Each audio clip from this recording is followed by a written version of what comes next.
كتاب 40 حديثا لما بسم الله الرحمن الرحيم الحمد لله رب العالمين الصلاة والسلام على رسول الله صلى الله عليه وسلم اللهم لا علم لنا إلا ما علمتنا وعلمنا ما ينفعنا وانفعنا بما علمتنا وزدنا علما وعملا يا رب العالمين. حديث الثاني عشر لما عن أبي هريرة أبا هريرة الرأودي فمي رضي الله عنه الله نسرها جالته قال جدي قال رسول الله صلى الله عليه وسلم إرجمان الله صلى الله عليه وسلم جدا مال جراني من حسن إسلام المرء تركه ما لا يعنيه.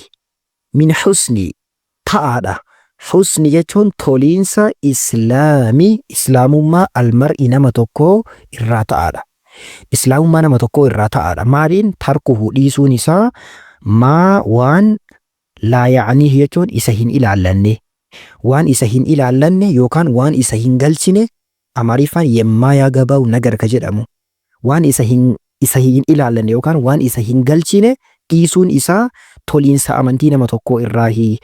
حديث نقول يوهي كامو تركه كجركوني أكسر لغفار رباتي مبتدأ من حسن إسلام المرء كجر أمو خبر إراني تركه ما لا يعنيه وان إسهين إلى اللن يوكان وان إسهين قلتين إيسو نساء من حسن إسلام المرء تولين سامنتين متوكو الراهي ججو نمني مسلمة توكو إما إسهين إلى اللن إما إسهين قلتين كيسا سينو لبون أمنتين إساء تولو أغرسيسا.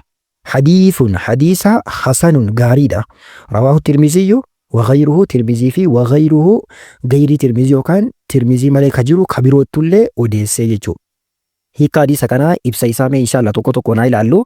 حديث نكوني والله نما هو باتف جرين يسا قوتو جيجيراما. حديث كان جلقابا إمام نووين حديث إسان وديسان حديث أفرطمي لمن ابن رجب قوتان شانتمن كيسا حديثني صحيحهم ما هنكم نجنمي إلالام حديث كان توقفان لما فانمو إزهد في الدنيا يحبك الله وازهد فيما عند الناس يحبك الناس كجر سني جرني حديث نكون مرسلة أصول هي كان إسا سريدا.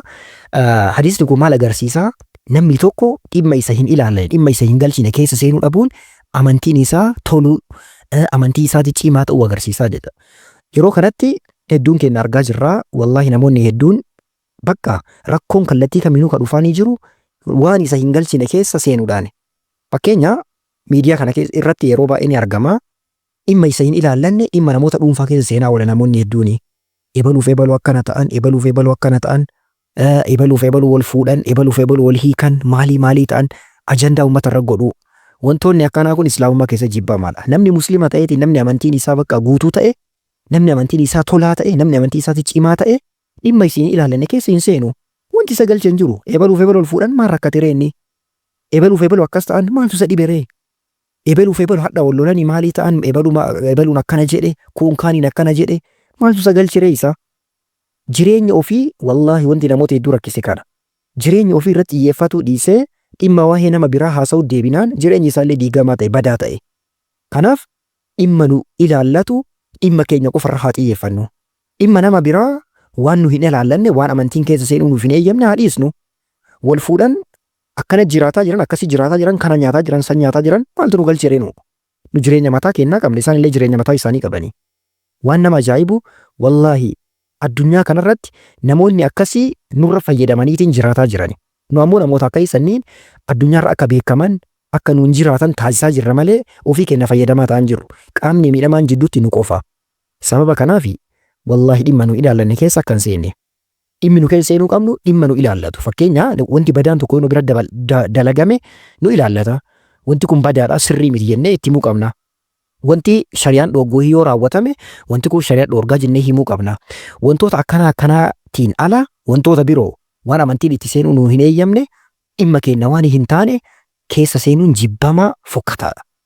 Akkasii arraba keenya eeggatuu qabna, qalbii keenya eeggatuu qabna, dalagaa keenya eeggatuu qabna. Kallattii hundaan waan nu hin ilaalanne keessa seenuu hin qabnu of tiksuu qabna. Rabbi nu haa tiksu. Nama arraba ofii qaama ofii qalbii ofii kallattii hundaanuu bakka yaada ofii nama waan isan galchinee fi waan isa ilaalanne keessa irraa tikfatu Rabbi nu haa taasisu. Hadiisni 12 kana fakkaata. Assalaamu alaykum wa rahmatullahi wa barakaatuh.